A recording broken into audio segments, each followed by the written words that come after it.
Hello, this is Paige Woodruff, and I'm here with my friend Joanne Johnson, who's going to help me out by doing the interview for servant leadership. So thanks, Joanne. We have your permission to do this interview today? Yes, Good. absolutely. Excellent. So Joanne and I have known each other for a number of years, although we've never worked together. So it'll be kind of interesting to get your philosophies. Joanne's held a number of management positions, right? Yes, I have. Leadership positions. So tell me, what are your thoughts about servant leadership? Well, it's something I didn't really know about. The servant part, there's different styles of leadership, and I didn't realize that, this is kind of like my style of leadership. I like to empower people. I like to get people's ideas. I like to let people kind of go with what they have in mind, and then, see if it works, and if not, we regroup and get another plan. So it sounds like your leadership style is quite participatory. Yes. Yeah, that's my leadership style as well. I like to get the group involved, and I think it helps a lot with buy-in and making sure that everybody, is interested in doing what it is that we're trying to accomplish. So, but sometimes there comes a point where, as the leader, you have to make the ultimate decision. Yes. Right. So, what would you say your personal leadership strengths are? My personal leadership strengths can be good and bad, but at the same time, because I pay attention to details. So that can get me into trouble sometimes. However, I think it's good too, because you have to get the job done. And it's those finite details that sometimes get missed. So you're detail-oriented. And you see that as being both a strength and a weakness. Yes. Yeah. And that's not unusual, actually. One of the teachers I like to listen to says that our greatest weakness is often an overextension of our strength. So that's not an uncommon thing. So that helps in your leadership style. Yes. And your leadership strengths. Good. So what would you say, I know you've worked in a number of leadership roles in your career, what would you say is one of the ways that you help your staff, whether they're professional or non-professional, get to their full potential? How do you view that? I try to listen to what goes on around me, listen to how they interact. I find that if people like what they're doing, you get better buy-in. You get better customer service. They want to give better customer service, and it's a win-win situation. So listening is very big. And then I think evaluating how things are going, and if you try something and it's not working, and if someone has a better idea, then you go with it and you try that. It's all about making them realize they have strengths and they have good ideas, and they're a part of a team. Team is really big. So if I'm understanding you right, you feel like, as a good listener, that you can help identify staff members' strengths and then help them kind of work in that area for themselves to kind of grow and to reach their full potential. Would you say that that's accurate? Yes. Yeah, that's very much the way I like to do it too. I know there were always certain people I would call upon for certain tasks because I knew that they were very strong in that area. What about when somebody maybe displays something that's not so strong, but you see it as a potential, maybe, or they just have an interest? How do you then use your leadership to help kind of draw that out of them?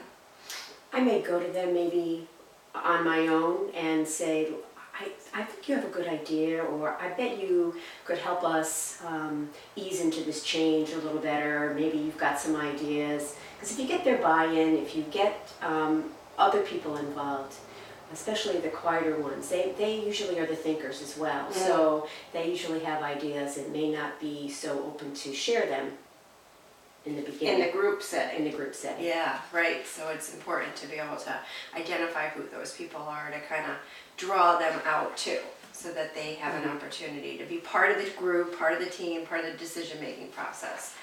So, and see themselves as a leader. Right. right? Because just because we're in the leadership position, so to speak, doesn't mean that if I'm not in that position, that doesn't mean I'm not a leader. Right. Just means that I'm not leading at that particular moment in time. Very So, true. right. So it sounds like you've answered this, but I'd like to dig a little bit deeper in there. So when somebody comes to you, and you know, we've both been in the situation where the administration is moving us towards a change that maybe as leaders we don't necessarily agree with, but our responsibility is to move the team into it anyway. And so, you know, how do you wrestle that out, both personally and then try to help your team wrap their arms and their ideas and their heads around that? Well, having recently been through that because of acquisitions and layoffs, people tend to get very defensive and they begin to fear their own job. So it's been interesting because some people will realize that I better embrace this.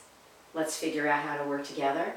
Others who may not really believe in what's going on, or it's not what they want to pursue, you find that they're going to be leaving anyway. And then you get the other people who are very lucky to have a job and they realize that, so they're just going to embrace whatever change is coming down the pike. Because in our healthcare field now, it's very difficult. And so that's been my recent experience.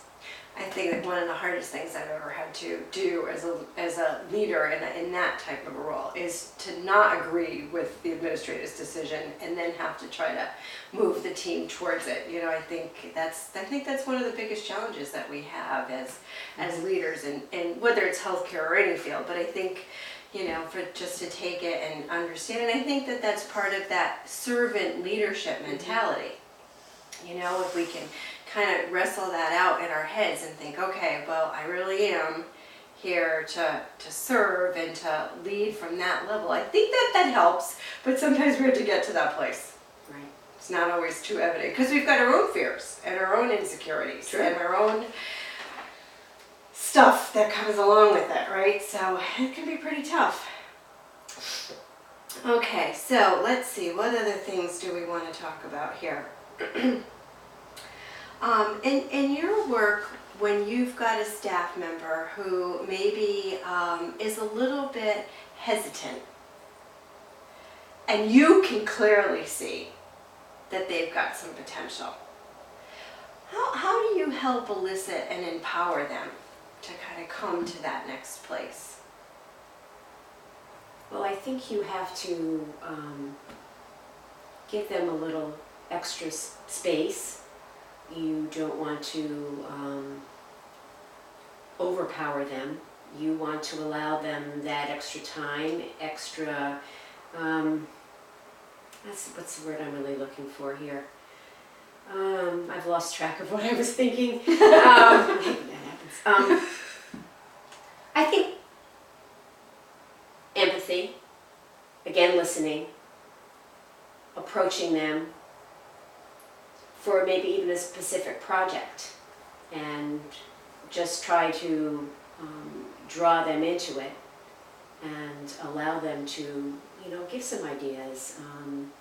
Ask them if your idea would work or what they think of it, and I think it's just a matter of drawing them in and asking them that you need their help and what's the best way to go about it. Sometimes you just have to give them the extra tug and they'll be willing to help you out. How do you feel about recognition and praise as a leader? Do you think you're good at doing that part? I think I've become more cognizant of it now.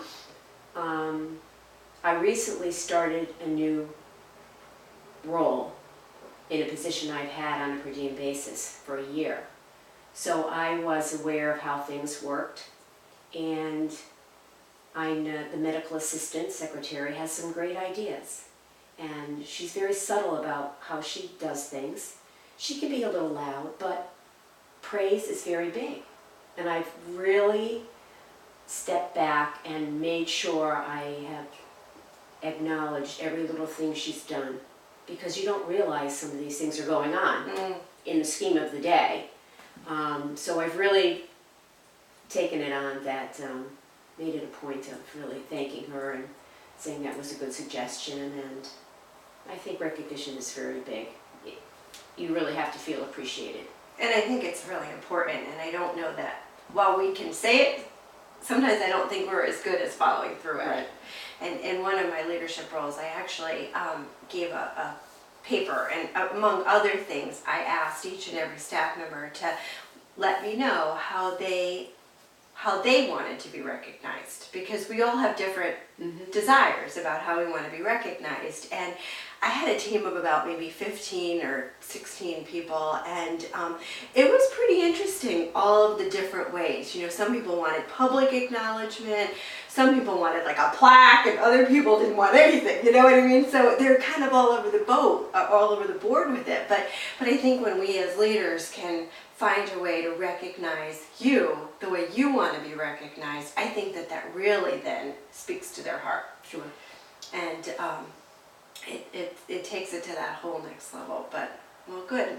I encourage you to continue to try to step into that, because I think it's hard. I think it's a challenge for all of us. So yeah, everybody wants to be respected and appreciated for what they do.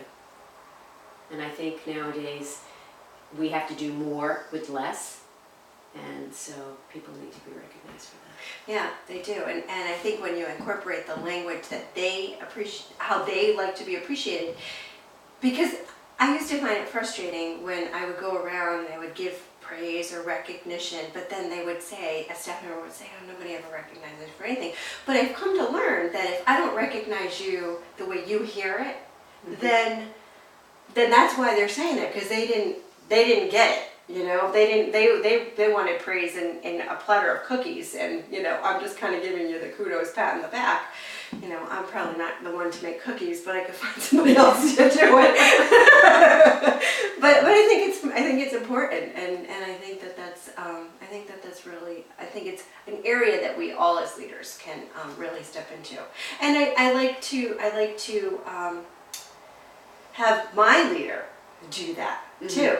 You know, I've worked for people on both sides, and you probably have too. And you know, you kind of think about the differences in your head, like, oh yeah, how did I respond to that versus this? So, kind of interesting.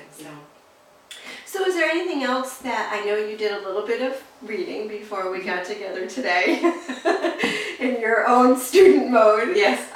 You know, in any of your reading, is there anything else that you came across in terms of servant leadership that, you know, you think, you know, is valuable to put on the table as we kind of wrap up our interview? Interestingly enough, this is something that's been around for such a long time, and I think maybe we've gotten away from it, and now it's coming full circle again. And it's interesting that it goes back to so many different things, references in the Bible and philosophers, and then you realize, oh, this is just another one of with those things being recycled, so to speak. Right. Yeah. Right. It is something that I think it kind of is the undercurrent. And I think when you think about nursing, particularly, you know, I mean, our craft is really that of a servant, and so I think you know, when you can kind of put it in that realm and that perspective, I think it really helps us to understand how valuable we are as servant leaders. And I think that as a servant leader, for others who don't recognize it, when you come up alongside of them and you've kind of got that mentality, it kind of starts to rub off on other people. So good. Well, thank you for helping me out today. Well, thank you. Really appreciate your assistance, and we'll make our debut. Yes.